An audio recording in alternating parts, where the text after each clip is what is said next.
Hello and good morning, MYM Insiders. How's everybody doing today? This is Rich Harshaw, and we're here for our strategic marketing webinar for February. Almost Valentine's Day, so make sure you take care of that duty. Nobody wants to go to the doghouse this week. Hey, so we're going to go a little bit old school today. And what I mean by old school is we're going to get into some pretty heavy-duty, foundational, monopolize your marketplace methodology training. And this is something we used to do a lot. I mean, we, just so you know, our history of our company, I won't go into all the details, but for a good chunk of the history of this company, we've been a training company primarily. Done a lot of trainings, both on webinars like you're on now, live trainings. I can't even begin to quantify how much training I've done in my career. It's a lot. And we used to train on this stuff all the time. More recently, in the last couple of years, we've shifted to become more of a fulfillment company in actually putting stuff together and doing stuff for our clients. So the demand for training has gone down. The demand for actually doing stuff for our clients has gone up. So as a result, we haven't really covered these kinds of topics that much like we used to all the time. So this is kind of a throwback to some old stuff. In fact, this is stuff that if you would have been a customer of ours 5 years ago, you probably wouldn't have needed this webinar, because this is stuff that was so commonly talked about that we didn't hardly ever even bring it up for a specific training because it was already covered. But we're going to cover it today. It's really, really important stuff. We're going to talk about the educational spectrum, and we're going to talk about really making sure that you're saying the right things to the right people at the right time. Because the reality is, it's easy, if you're not careful, to say the wrong things to people at the wrong times, and when the result isn't as good as you would have liked, sometimes it becomes frustrating. Particularly when you use an MYM style to write your marketing. So, for instance, you might come in there and say, well, here's our identity. Our identity is that, well, I'll give you a very recent example. A recent example was an ad that I reviewed in January for a bathroom remodeling company. Let me see if I can pull that guy up. I bet I can. Give me just a second. I'll use this sort of as a starting point, so just bear with me. I was planning on not going off the rails on this particular webinar, but I'm going to go off the rails. What the heck? All right, where is that bad boy? And I just wrote this into a blog posting that'll be appearing later this month. So let's see if we can find this thing. Okay, I'll put this ad on here pretty big. All right, it's coming. Sorry for the little going off-road kind of thing. All right, I know it's not on your screen yet, but it will be right now. Okay, so here's an ad that was submitted for a Tuesday morning ad clinic. And this is called saying the wrong things to the wrong people at the wrong time. Now, it doesn't mean that the things that are being said are inherently wrong and bad and you shouldn't talk about them. If you look at the ad, it says we're obsessed with creating perfect bathrooms, high quality acrylic, one-day installation, so easy to clean, et cetera, et cetera, et cetera. You can read that.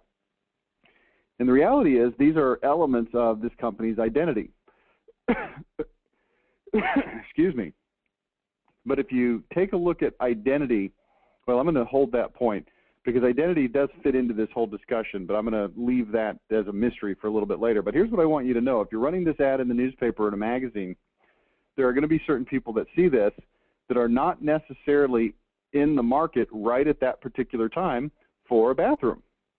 And so if you come in talking about how you build bathrooms different and better and how you're so great, now your competitors don't stack up to how well you do, there's a pretty good chance that a lot of people who might actually be interested in getting a bathroom from you don't really respond to this ad because in their mind they're not in the market for a bathroom. So we've got to address this issue. Let me take this guy and I'll throw him off the screen for a minute. And well, let's just get into this. Let's just get into this, okay? Let's talk about the educational spectrum. Prospect, the educational spectrum is a diagram that attempts, and I say attempts because it's not a perfect match, it's sort of a best effort. It attempts to explain the process that a prospect goes through as they think about buying whatever it is that you sell. So on the left-hand side of this diagram of the educational spectrum, you'll see the letter A, and you'll see that it's red, and you'll see that there's a lot of little stick figures on there. And as it goes to the right, you'll see that it follows the alphabet, A through Z, and you'll see that it goes from red to yellow to green, green indicating that that is when somebody actually buys. But also you'll notice that the number of people on the educational spectrum thins out dramatically to where there's really very few that actually end up buying. So let's read some of these boxes to give you an idea of how this works. Prospect first entertains the idea of maybe buying what you sell. Now, before they even get the idea that they want to buy what you sell, they're what we call off spectrum. They're over to the left of even letter A. They're not even thinking about it. It's not even something that they're entertaining the idea of. They're off spectrum. So sometimes we've just got to get them on spectrum. And when they first entertain the idea of maybe buying what you sell, that's what we call getting on the educational spectrum at letter A. Now, that certainly is not the same thing as giving you money to buy it. There's an educational, hence educational spectrum, educational component that goes into their decision-making process at that point when they decide, hey, this might be something interesting and worth buying.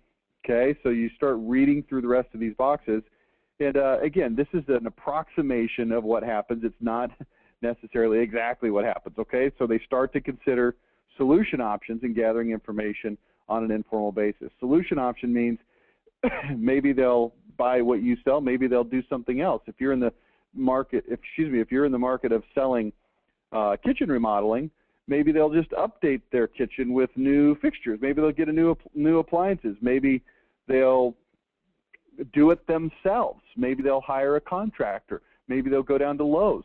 You know, there's a lot of different what we call solution options at that point. And they've got to figure out what those solution options even are before they can decide what it is they want to do. Now, just a quick note, I'm going to pause just a second and let you know. Sometimes this educational spectrum process goes very rapidly. Sometimes it takes a long time, and it depends on a given situation for a given prospect.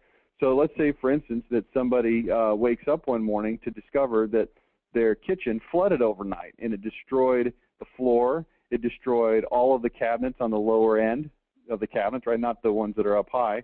It destroyed some appliances, and it just completely made a mess. Well, they're going to make very rapid decisions in that case about what they want to do and how they want to deal with that problem. On the other hand, if somebody just doesn't quite like their kitchen, then it might take them, who knows, weeks, months, years to go through this educational spectrum process. What you've got to realize is that you as a marketer are really not in control. I was going to say out of control, but that sounds weird. You are not in control of when they make this decision. What you're in control of is making sure that you facilitate their decision-making process at every point along the educational spectrum, okay? So they start to consider solution options. They might ask their friends, people they know, for recommendations. Then if they really want to do this, they get into some heavy-duty fact-finding. They start to narrow the solution options by process of elimination. Okay, I don't want to do this myself. I don't feel like I'm qualified, or I feel like this is too big of a job. Typically, I'm usually pretty handy, but I don't feel like I want to take on this whole job by myself. Okay, I went down to Lowe's and talked to those guys. They seem like clowns. I think I'm going to hire a contractor to come in and do this for me. Okay, narrows in on favorite. Decision is coming soon. So now they're looking for a particular contractor. Makes the decision to buy, but not necessarily who to buy from. This is when the person makes a decision in their mind and says, you know what, I'm going to do this. And at that point, they really need to look for the exact right person, okay? And then finally, they're going to shop vendors, wait for the timing to be just right, and then money is going to change hands when they're finally ready. Now, if you understand this grid here, this graph here, this chart that you're looking at on your screen, it helps explain a lot of buying behavior. What we like to think and assume as sellers of goods is that the people that we're talking to in a sales situation are always down here in this green, you know, TUV, WXYZ area, and we can just very easily and quickly push them into buying something. But the reality is that's not true. People are going to be at all areas of the educational spectrum. A lot of times people are very disappointed when they put a bunch of, what do you call these things? I call them engagement tools on your website or in your advertisements that say, you know, call us for a free estimate, get some free ideas. And these are good offers. I'm not suggesting you shouldn't do that, but here's what happens. A lot of times those types of offers will pull people who are on the left-hand side of the educational spectrum into thinking, hey, well, maybe this is something that I want to look at. And look down here, I don't know if you can see my cursor, heavy-duty fact-finding. Maybe they're interested and they're starting to consider their options and they're starting to narrow their choice of what they want to do, and you think that person is ready to buy. You think they're a WXYZ, but in reality they're an HIJK kind of a person. And when you start pushing them to make a decision, their defenses naturally go up, not because they don't like you, not because they're defensive, not because they're thinking, oh my gosh, this is high pressure sale. It's because they're just not ready to make the decision. And if you evaluate your own buying behavior, okay, just think about things that you buy. If you evaluate your own buying behavior, you'll see that you're on different levels of the educational spectrum all the time for different things that you're thinking about buying, okay? So I'll give you a couple of examples. I'm in the market for a new projector, and I have been for about 3 or 4 years. The projector that I have, I use it for seminars.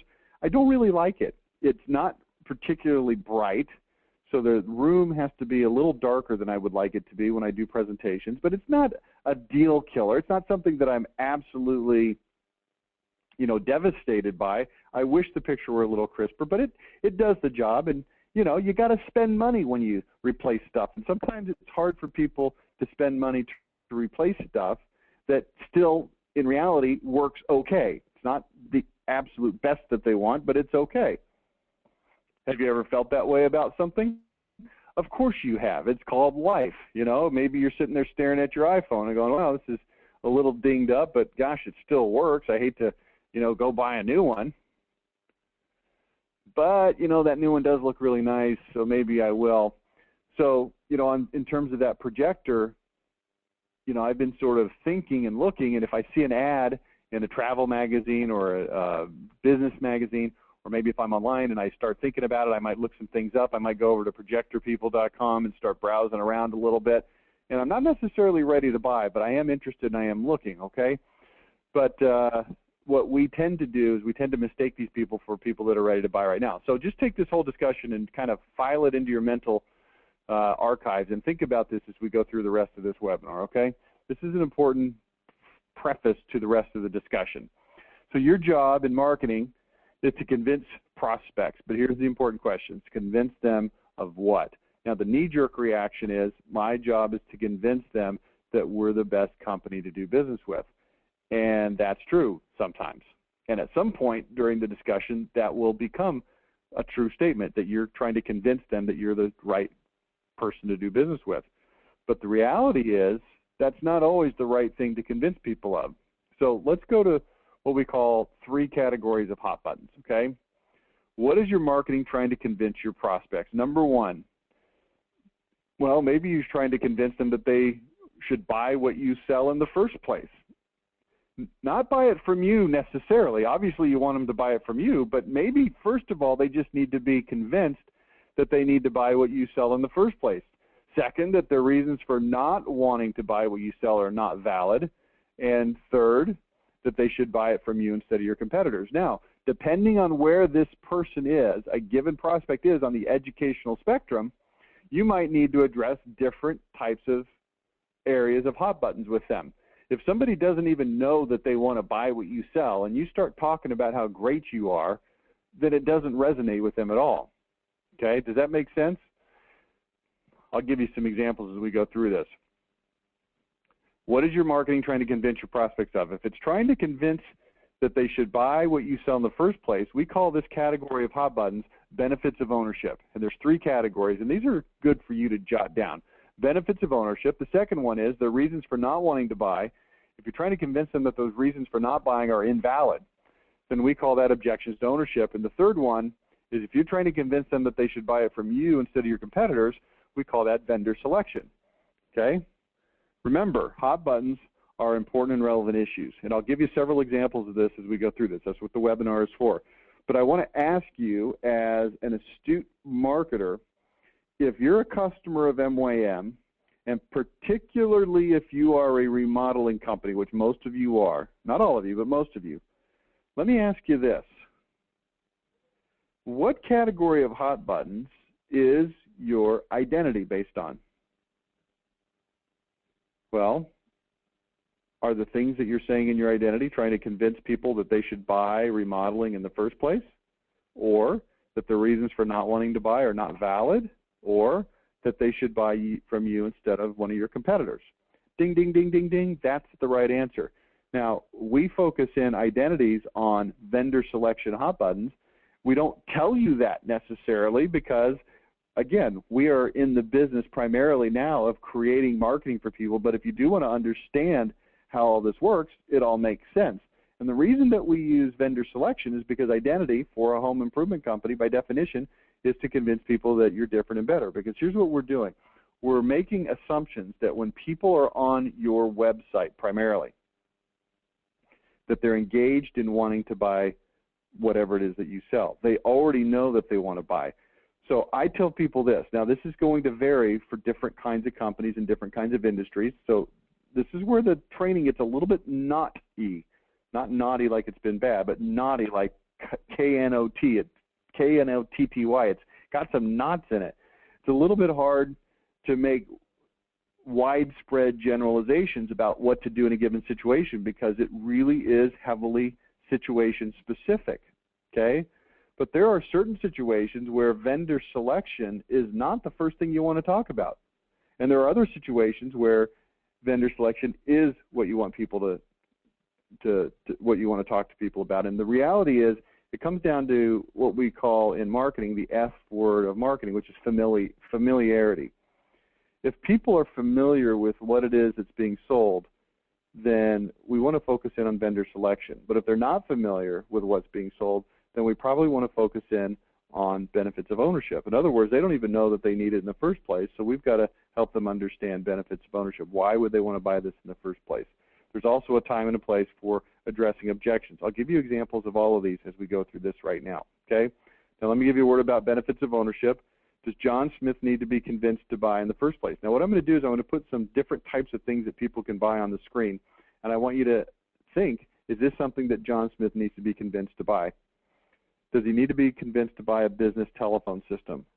In other words, does John Smith need to understand what a business telephone system is and the benefits of having telephones? And the answer is probably not.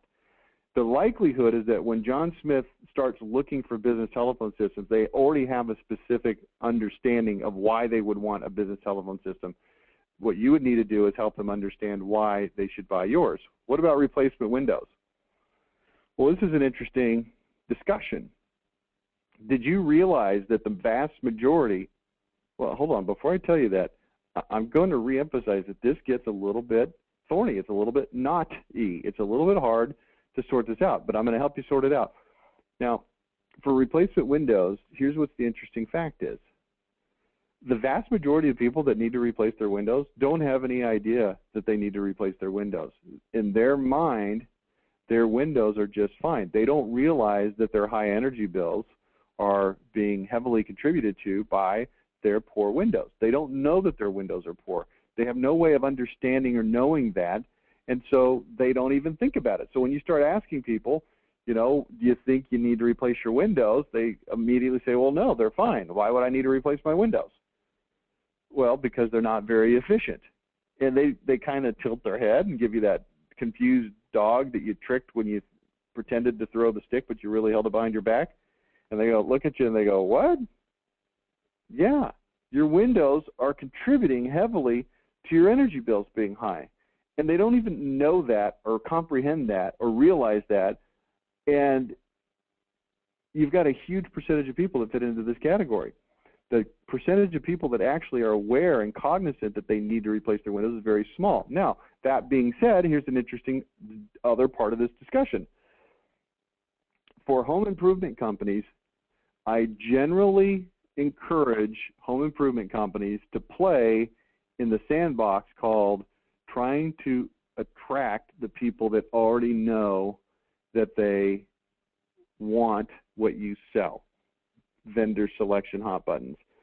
Getting people to understand that they need what you sell and take action on it is a whole different activity level. It's something that should be only really attempted on a larger budget, longer term, multi-touch advertising campaign. So for instance, if you were a little bit larger company, or if you're in a smaller market and you had access for inexpensive prices to radio, television, things like that, where you could blanket your marketplace repeatedly with advertisements, you can start to educate them on the fact that their windows are not what they should be, that they could be saving more money on their energy bills, etc. But if you've got one shot to sell, that's not who you want to try to attract, because it's a hard argument to make. It takes repeated exposure time and time again. If you've got one shot, or if you've got very few shots, then that's really tough to do. Okay, let's move on. Dallas Cowboys season tickets. Do you really have to tell people, hey, here's why you would want to have Dallas Cowboys season tickets? You can see every home game. You know, you can watch the Cowboys. You can entertain your friends and colleagues. People know all that stuff. It's not like something that you really have to promote. What about a new car? What about a vibration metal weld stressing? You say, well, what's that? Well, it's a client that we had a couple years ago, and it was something that people didn't even know that they needed, that they were trying to promote. Okay. Here's a good one for you. What about LASIK? What about LASIK? You guys know what LASIK is, right? It's that eye surgery. Now, I had an interesting conversation with an eye doctor in Denver. This is going back, gosh, probably close to 10 years ago. And here's what happened. The guy called me up on the phone, and he said, I need some help with my marketing. Okay, tell me the situation. Well, here was the situation. They were running the same ads at the same budget that they've been running for the last several years, but the number of calls and resultingly the number of sales had fallen by about 75%. So their volume of calls was about 25% of what it had been a few years ago. So I started trying to figure out, was there something going on in the marketplace that had caused this rapid drop-off? Were there a lot more competitors in the marketplace now? And he said, not really. Has there been a lot of downward price pressure by the existing competitors that have caused your prices to appear to be very high relative to the marketplace? And he said, not really. It's about the same. And I said, well, that's interesting. What do you think the problem is? And he said, well, if I knew that, I wouldn't be calling you. Okay. So I had to think about it for a minute. Well, let's think about this idea of LASIK. Now, LASIK has been around in full force. And it's been around for a long time, but it's been around in full force for about 20 years now. Okay. So it started coming on strong in the early to mid 90s, and then it sort of peaked out in the early 2000s, and now, you know, it's a little bit different, and this is what caused the problem for this guy. So let me explain to you what's going on here. When it comes to LASIK, here's what I found out, and this is, again, going back about 10 years in that market in Denver. I found out that there were about 700,000 people, according to their research, that were candidates for LASIK. I also found out that about 10%, about 70,000 people had already gotten LASIK. Okay, so about 10%. So about 90% of the total market that was eligible and really could have used and benefited from LASIK was not taking advantage. But it had already been in the marketplace for 10 years. So here's a good question for you. Why would people not want LASIK? Now, let's say, for our hypothetical purposes, that LASIK started becoming mainstream in about 1995. And let's say that it sort of peaked out in about 2005, which is about when I had the conversation with the doctor. And now we're 10 years later at 2014, 15, okay? Roughly 10 years later. We're 9 years later. Well, here's what I discovered, and here's what I explained to the LASIK surgeon. In 1995, when people had really not heard that much about LASIK, they started hearing a lot of commercials about it. They started seeing about it on TV. They started having friends that were getting it. And they started gathering information according to our educational spectrum about this thing called LASIK. At first, they'd never even heard of it. Then, as time wore on over the next 10 years, people started, making a decision about whether or not they wanted to get LASIK. And during the early periods of LASIK, a lot of the advertising was heavily geared towards benefits of ownership. Why would you want to get LASIK in the first place? Why would you want to get LASIK in the first place? And you would hear ads that focused on things like, when you go skiing, you can now see without having to wear and fiddle with your glasses. And wouldn't it be great if you could wake up in the middle of the night and actually see the clock instead of wondering what time it was? And all these kinds of things that we're talking about, benefits of ownership of LASIK, i.e. being able to actually see better without having to worry about glasses, okay? As the industry matured, the nature of the advertising started to shift, and it started to shift to become doctor-centric. Dr. Booth is the best laser surgeon. He's done the most procedures. He's done over 20,000, 30,000, and I think it'd get up to 100,000. He's done all the Denver Broncos. He's done all the, Denver Nuggets. He's the one that other doctors go to. He's got a 20/20 or it's free guarantee. Now think about that. Those are elements that are called vendor selection. Why is one doctor better than the other? Because we've done more, because we're better, because we're more experienced, because we do high-profile individuals, because other doctors use us. That's why you should choose Dr. Booth over other doctors. So we've got different approaches here. We've got one approach, which is a benefits of ownership approach. Hey, you should get LASIK because it'll allow you to see better. And then we've got another approach called vendor selection. Hey, you should get LASIK from us because we're better, we're cheaper, we're more experienced, we're whatever, we've got better guarantees. These are all identity type discussions about why they're different and better. In the middle of that, though, you've got another set of hot buttons. It's called objections to ownership. Why would somebody not want to get LASIK done? And here's what we found out. By 2004, 2005, the vast majority of the people in the marketplace had already decided whether or not they wanted to get LASIK. And the ones that did got it, and the ones who didn't decided no. And here's an interesting question, and it's a critical question for a marketing person. The question is, why did people decide that they did not want LASIK? Well, it's not that hard to figure out. The reason is because it scares the living crap out of people. And they think about getting a laser, chopping up their eyeball and their corneas and all that kind of junk, and they think, wow, this is really terrible. I'm scared. It might hurt. It might cause damage. It might make me see worse later. And as they gather information, they're putting it into their mental file folders, and they're trying to make a decision. And by the time 2004, 2005 rolled around, there was about 90% of the marketplace that had decided, I don't want LASIK because I'm scared of it. Now, think about that. If you've got a huge percentage of the marketplace thinking, I don't want it because I'm scared, and then you run an advertisement that either focuses on benefits of ownership, hey, wouldn't it be great to be able to ski without having to wear glasses? What's the reaction of that scared person to that ad? The reaction is, well, I don't care. I already know that's true, but I'm scared, and so I'm not going to do it. Or what if that same person hears an ad for the LASIK surgeon that says, I'm the best LASIK surgeon. We do it the best. We've got the most expertise. We've done all of these procedures. Their reaction to that ad is, well, I don't even want LASIK because I'm scared. So I don't care who's the best because I don't want it. So all of these ads that we're running were falling literally on deaf ears. Okay? Let's take a look. This is an ad that ran. This is a, I think it's an RSVP postcard. LASIK 20/20 or it's free. Carter Eye Center. And we said if the benefits of ownership is not the right way to advertise this, and the vendor selection, which is what you see on the screen, is not the right way to advertise this, then what is? Well, objections to ownership. So we came up with this. Now notice, it's the same look, it's the same feel, it's the same postcard, but it's got a different headline. Thinking about LASIK but not sure about the risk. Call for a free physician's report, candid answers about LASIK. And now we start addressing the real issues that are on the minds of a huge percentage of the target market. Does that mean that there are Zero prospects in the market that will respond to the benefits of ownership type discussion. No, a few will. What about the ones who might respond to a vendor selection? Here's why we're better and here's why we're different type of a discussion.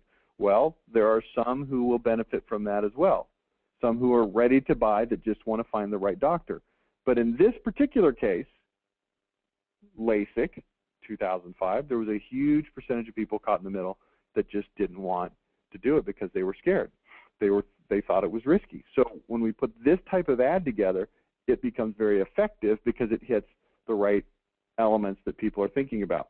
This is the backside of the original ad, 2020 or it's free, $200 off LASIK. It's very heavily geared towards now buyers, which is vendor selection type of approach. This was the back of ours.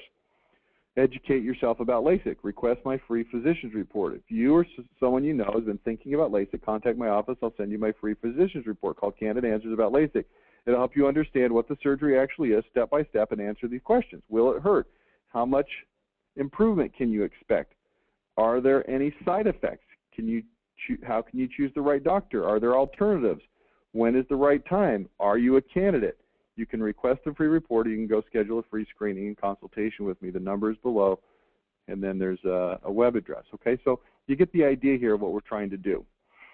Let me show you some mocked up ads. These were ones that we put together for an education, marketing education course that we put together.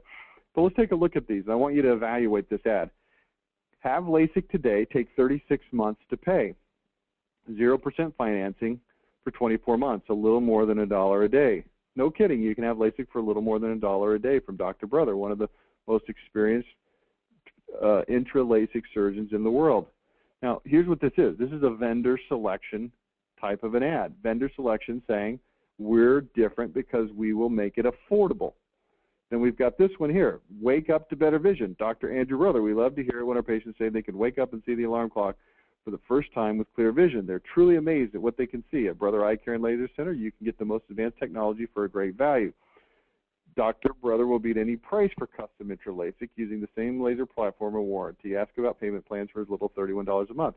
So he starts out with a benefits of ownership, and then he transitions into a vendor selection. We're cheaper, and we've got financing, and we are the most experienced, etc.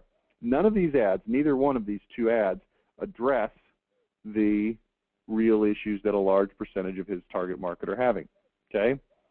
Hate wearing glasses but scared to death of LASIK. Did you know that LASIK is now safer than wearing contacts? Now, does this start to address the fear issue, the risk issue? Hate wearing glasses but scared to death of LASIK. Now, notice that we use an interesting phrase, scared to death. Guess why we use that phrase? Because that's the phrase that's in people's brains. Scared to death. You hate wearing glasses, but you're scared to death of LASIK. This is an ad. It offers a free report, Candid Answers About LASIK, that goes straight after that target market. We've got a great photo there that shows a guy wearing his glasses. He's got a look on his face that's, yeah, I don't know, I am a little skeptical of this, and it works really well. Alternatively, on the right-hand side, have you looked at LASIK in the last 18 months? Advances in technology have now made LASIK safer than wearing glasses, and the procedure itself is 100% painless. So we start addressing some of these issues. Hey, your information on LASIK may be outdated. It's safer than glasses. It's not it's pain-free. If you're scared of LASIK, you're not alone. And then we go and we talk about how, hey, a lot of people are scared, but the fear is really unwarranted. So again, in this particular case, we want to hit the hot button of objections to ownership. Here's another way to hit this. Are you a little chicken when it comes to LASIK? Relax, we can help with that. If you're scared of LASIK, you're not alone. And then just a different take on the same one. When it comes to LASIK, are you a big chicken or a little chicken? Relax, we can help with either kind. Okay? Here's a very heavy vendor selection. 7 great reasons to choose Dr. Brother for your LASIK procedure.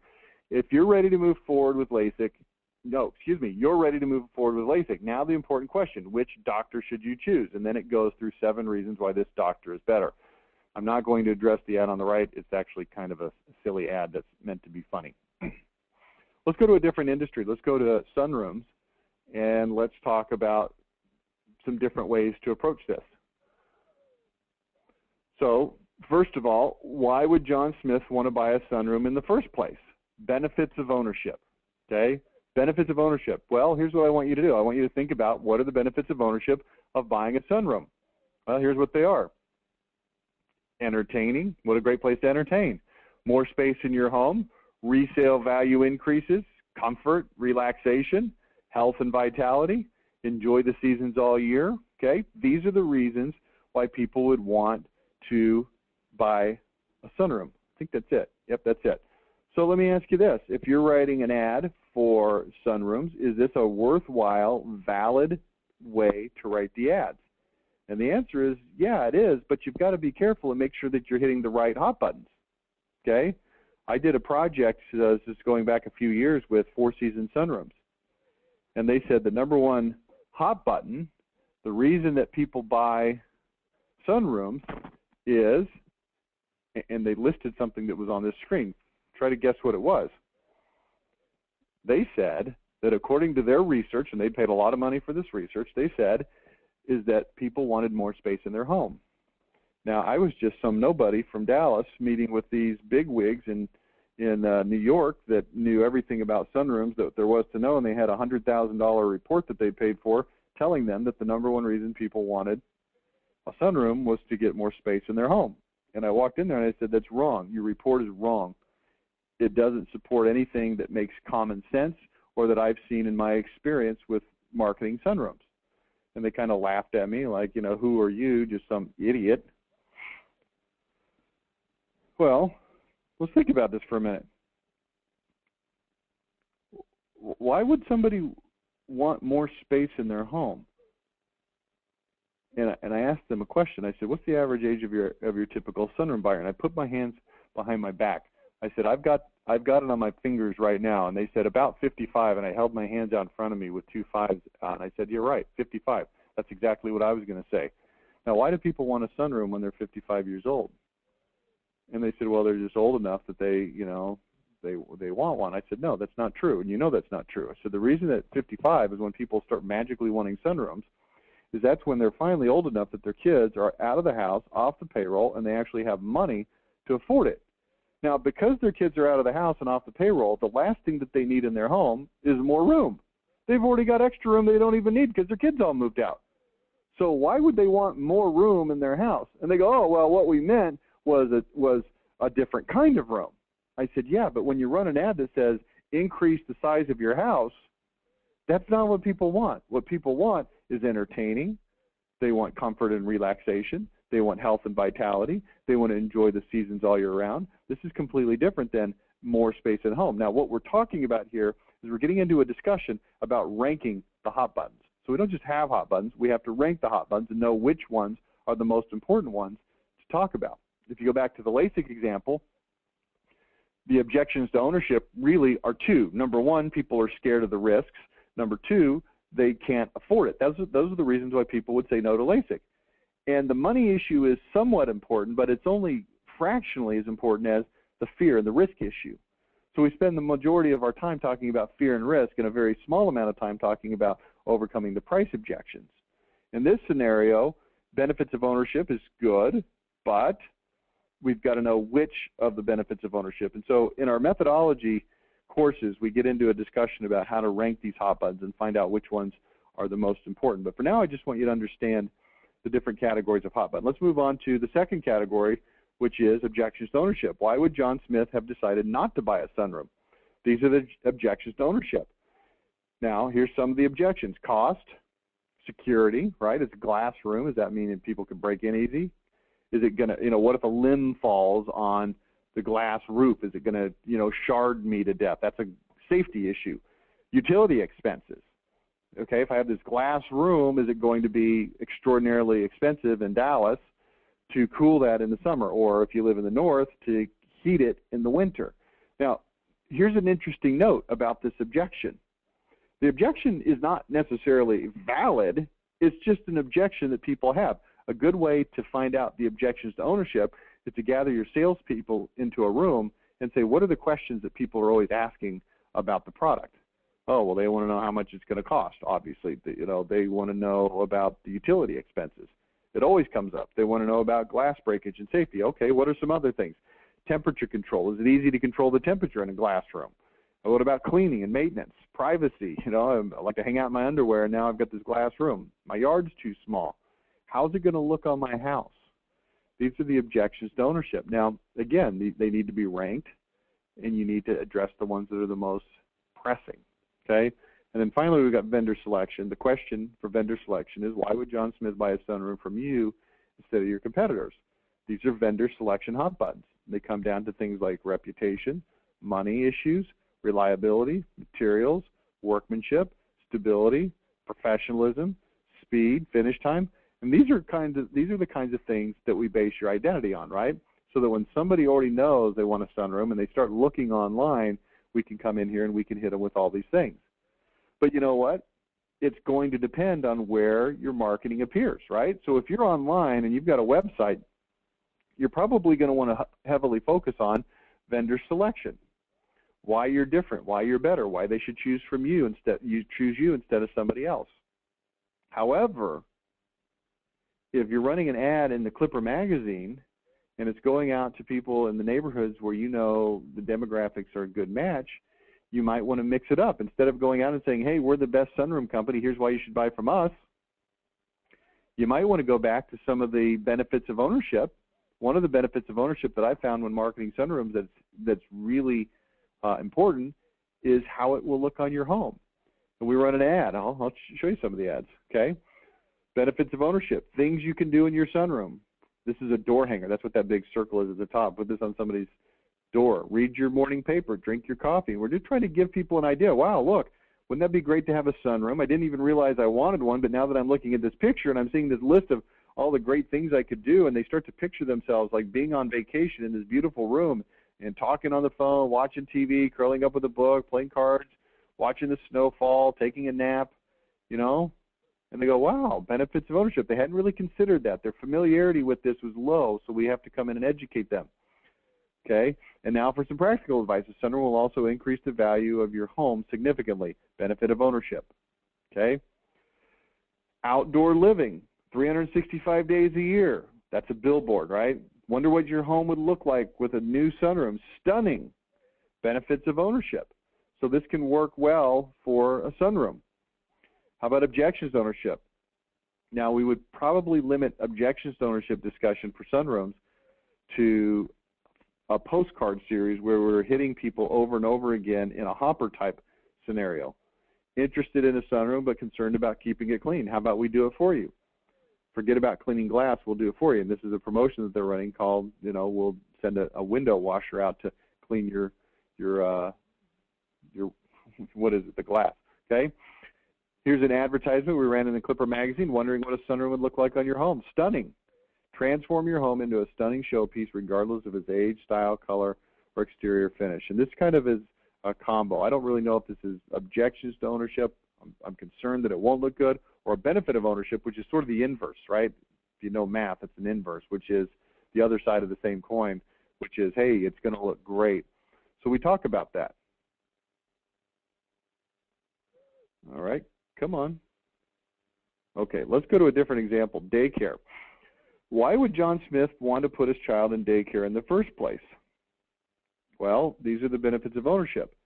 Can go to work without lugging a kid along. Can make more money if the spouse can work instead of staying home with the kids. Don't have to put up with lousy children all day.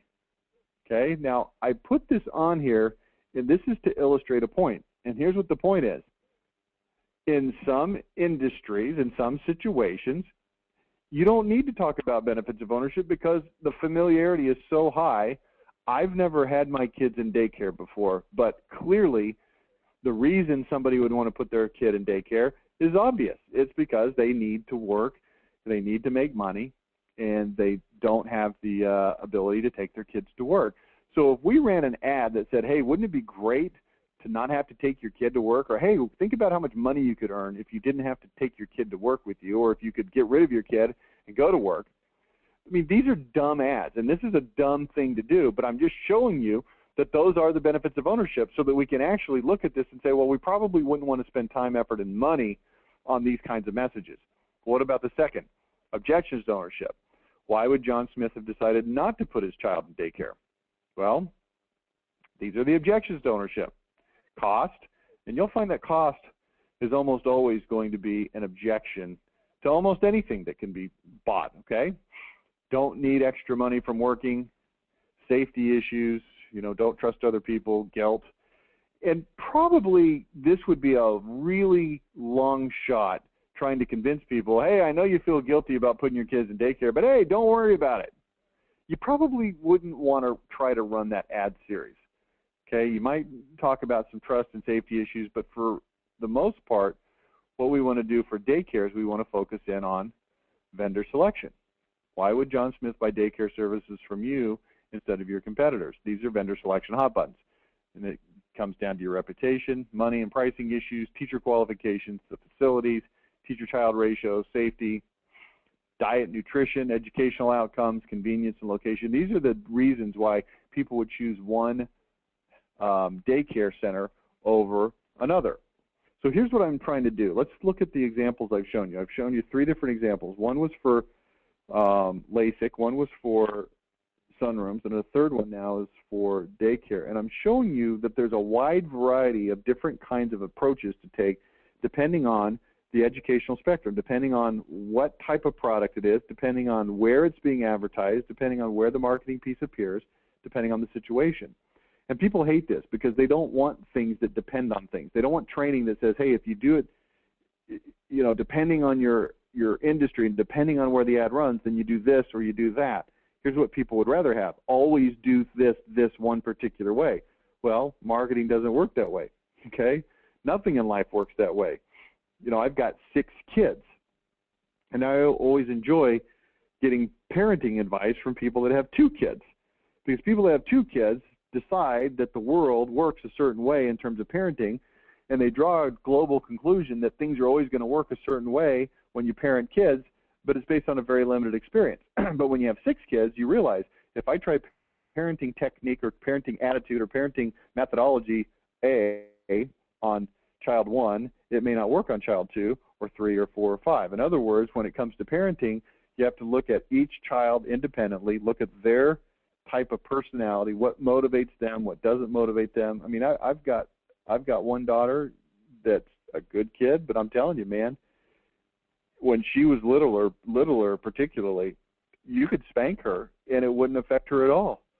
She would, if you would spank her for doing something wrong or not doing what you wanted her to do, she would basically just look at you and say, do it again. Meanwhile, I had another kid who, if you ever spanked him even a little bit, he would cry like crazy, not because it hurt, but because it hurt his feelings.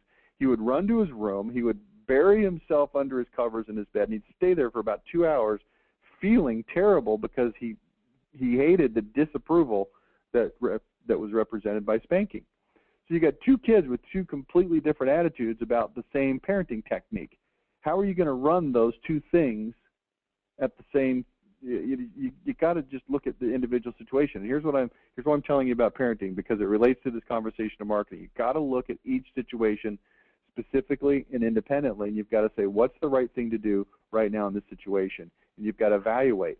And that's why we have these 3 different categories of hot buttons, and that's why we evaluate the hot buttons within each of the categories, so that we can look at this and say, well, if you're talking to people about LASIK, they probably need to have their objections overcome. But if we're talking to people about daycare, we probably need to talk to them about vendor selection, okay? And particularly if we're talking about things on a website where people already are there because they know that they want whatever it is, then they probably need to be discussing vendor selection kinds of issues, okay? Does that make sense? Let me show you some examples. Here's some dumb ads that you would never run. Think of all the money you could make if you didn't have to watch your kid all day long. Forget lugging your kid around with you all day at work. Instead, leave her with us at daycare. You'll be far more productive. No more diaper changing, no stopping for feeding, no more crying baby while you're trying to make an important call. You'll be amazed at how much you can get done. We're enrolling now from 6 weeks to kindergarten. Give us a call or come by for a visit. Totally tots. Or, wish you didn't have to take your kids to work with you. Try daycare. Okay, it's just dumb because you would never spend money on an ad like this because everybody already knows the reasons why people use daycare. Okay?